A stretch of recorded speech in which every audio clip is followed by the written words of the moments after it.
Level up patrol na! Level up patrol na! Level up patrol na!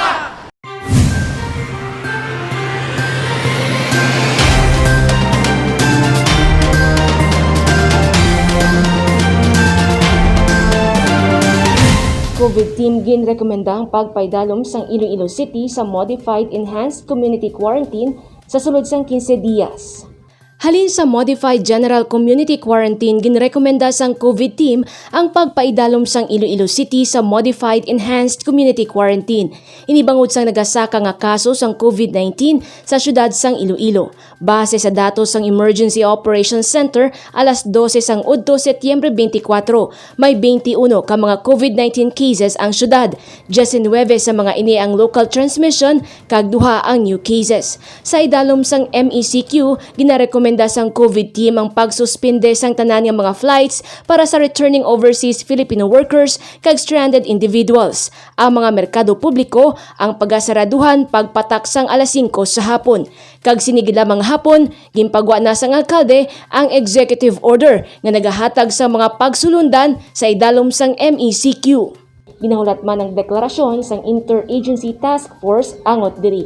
Samtang nangin inspirasyon naman sang isa ka Ilonggo Artist ang alkalde sa siyudad sang Iloilo sa paghimo sini sang leaf art.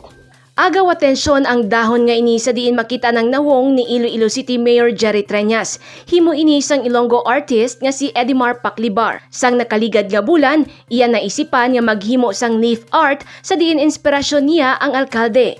Dahon sang talisay ang iya gingamit. Natapos niya ang leaf art sa sulod sang 2 ka oras.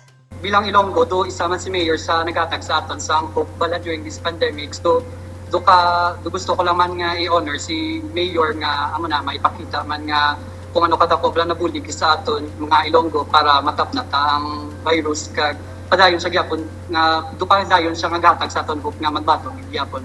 Ginpasalamatan sang alkalde ang ginhimo ni Paklibar. Nagalaom ang amay sang syudad na magserbe ini nga inspirasyon sa tanan nga padayon batuan ng virus kag hindi madulaan sang paglaom. Maluwas sa alkalde, may iban pa nga mga bantog nga personalidad ang nangin inspirasyon man ni Paklibar sa iya leaf art, kasubong nanday Elvis Presley kag Bob Marley. Ang process ma'am sa pag-obra. Okay, bali first ma'am may pattern ko anong dapat isundan. Tapos from that pattern, i-transfer ko na siya sa may dahon. Bali, i-sketch ko na siya sa dahon. Tapos from there, very careful lang dapat nga pag-slice, especially sa mga details. Muna kay very sensitive din ang process ng dahon, especially if nipis. So mas mayo ang process ng dahon nga medyo damol siya. Nalipay si Paklibar na madamo ang nagdayaw sa iya artwork kag nagalaom siya makahatag inisang inspirasyon sa iban pa. Subong nga padayon pa ang pandemya dala sang COVID-19, mensahe ni Paklibar sa publiko, padayon nga maghalong kag magkooperar. Jennifer Garcia Hernandez para sa Level Up Patrol.